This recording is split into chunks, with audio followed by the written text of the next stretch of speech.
Дружили с Тимуром, когда еще были студентами университета. На пятом курсе влюбилась в него окончательно и бесповоротно. Любовь с первого взгляда. В общем, начался головокружительный роман, который скоро перерос в свадьбу. Никто особо нам возражать не стал. Начали жить вместе в его квартире, которая досталась ему по наследству от бабушки. Пока мы учились, деньги мне на жизнь давал мой папа. Он работал в ЧОП. Это частное охранное предприятие в группе быстрого реагирования, а Тимур подрабатывал официантом в кафе. Доход у него был небольшой, но этих денег хватало для скромного проживания одного человека. Кстати, забыла сказать, на свадьбе мой папа предупредил Тимура, что если хоть один волос упадет с головы дочери, убью. Поэтому муж очень боялся моего отца. После окончания универа я пошла работать в ветеринарную клинику, лечить собачьих, хомячков, кроликов и, конечно же, моих любимых кошечек. Обожаю кисок. Они такие разные и все обаятельные. Мне очень нравилась жизнь с Тимуром. Мы могли разговаривать с ним обо всем подряд. Все свободное от работы время мы с ним были вместе. Кувыркались в постели, смотрели телевизор, потом снова сливались вместе, занимаясь любовными утехами, а затем засыпали. Все было бы здорово, но есть одно «но». В начале осени он приходит с работы и говорит, что ему надоело работать официантом, и платят мало, и работа нехорошая, он достоин чего-то лучшего. Не зря же он учился. Поначалу я обрадовалась, как хорошо, что он это понял и теперь сможет начать строить карьеру или адвокатом, или юристом, или следователем. Но не так все просто и оказалось. Несколько месяцев он лазил на сайтах в поисках достойной его работы, но не находил подходящей. Тут уже приближался Новый год. Он подходит ко мне и говорит: «Любимая, я решил стать фотографом. Они очень много зарабатывают, и уже через год мы сможем купить машину и съездить отдохнуть в теплые страны». Его слова обрадовали меня. Наконец-то муж будет нас обеспечивать. Тогда и ребенка сможем родить, подумала я. Но позже он попросил меня взять кредит на 1 000 000 для покупки крутого фотоаппарата, штативов, освещения, разной техники, чтобы он мог начать зарабатывать. Эта просьба меня расстроила. Мне не хотелось, чтобы начало было именно такое, но он сказал, что ему с кредитом в банке отказали. Я не стала слушать свой внутренний голос. Я послушала просьбу Тимура. Взяла кредит.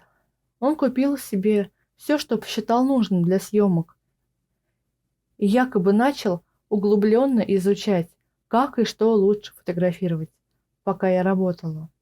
Денег на жизнь нам стало не хватать. Ведь и его, пусть хоть и небольшого дохода, не стало. И выросли платежи.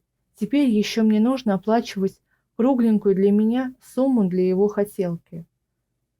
В нашем доме начались скандалы, и я не знала, что делать и почему он так и не начал зарабатывать фотографом, которым хотел стать.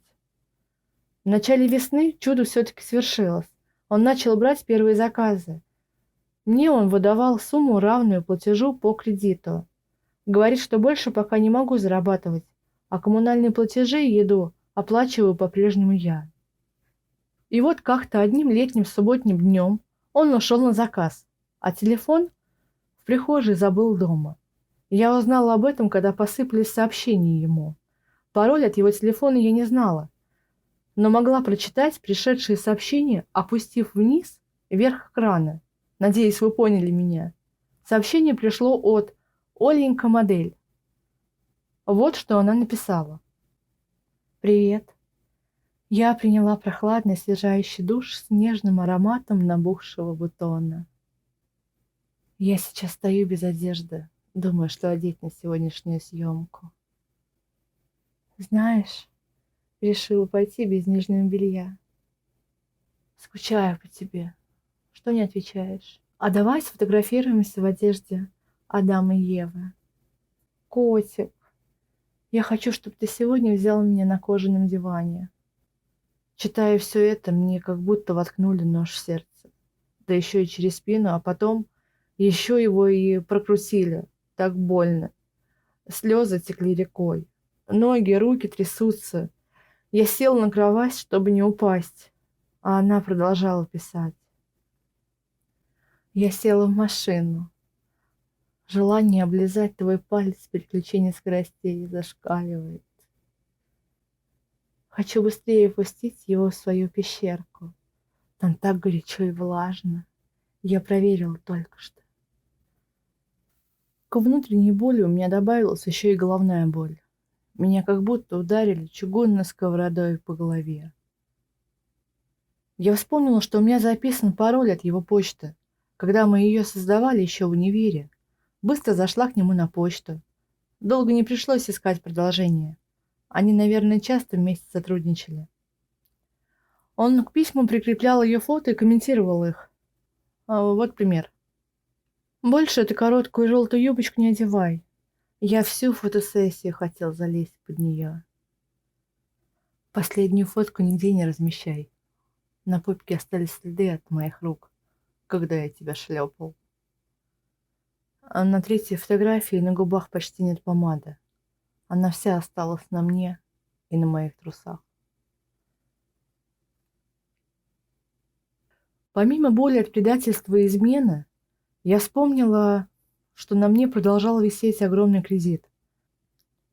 У меня было два варианта дальнейших действий. Первый вариант – рассказать все отцу. Но чего я добьюсь? Ничего хорошего. Либо проучить мужа, который скоро станет бывшим. Я сохранила все их совместные фотографии, которые нашла, переписку, которую тоже нашла в письмах. Решила, что ему пока говорить ничего не буду. Налила ванну с горяченькой водичкой, побольше пены сделала и пошла успокаивать нервную систему. Слышу, Тимур вернулся домой. Спрашивает меня через дверь, где его телефон. Но я спокойным голосом ответила, что не знаю, не видела его, что гуляла по магазинам, а вернувшись домой, пошла в ванную. Вышла из ванны, смотрю на него. Он такой мерзкий. Противно продолжать с ним спать в одной постели. Я не хочу, чтобы его руки даже дотрагивались до меня. Я сказала первое, что пришло в голову. «Тимур, пока тебя не было, мне бабуля звонила, у нее давление высокое, ей сейчас нужна помощь по хозяйству, и в больницу ее нужно сводить на обследование. Я хочу взять отпуск на неделю и помочь ей, поживу пока у нее в деревне». Тимур возражать не стал. Ему, наверное, даже лучше будет. Теперь горячие фотографии с моделью смогут делать в нашей постели. Я не стала откладывать поездку к бабушке. Вечером решила поехать к ней без приглашения, сделать ей сюрприз. Бабушка и вправду удивилась, но ей было приятно. А на работе я попросила неделю без содержания.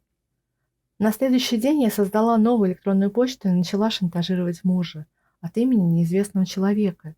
Угрожаю, что покажу его жене фото, как он изменяет, а за молчание я попросила 1 000 000. Я ему поставила срок 3 дня, что если через 3 дня он не переведет мне деньги на электронный кошелек, то жена все узнает. Муж действительно боялся моего отца, поэтому быстро заволновался, начал мне звонить, спрашивать, как дела у меня, у бабушки. А дела у бабушки были хорошо. Курочки яички несли, свинка хрюкала. А я встретилась с ребятами, с девчонками, с кем раньше дружили в летние каникулы. В местный клуб сходила пару раз. Ромку встретила, он всегда ко мне очень трепетно относился. Но я его отшивала, не хотела с деревенским быть. А сейчас пересмотрела свое мнение.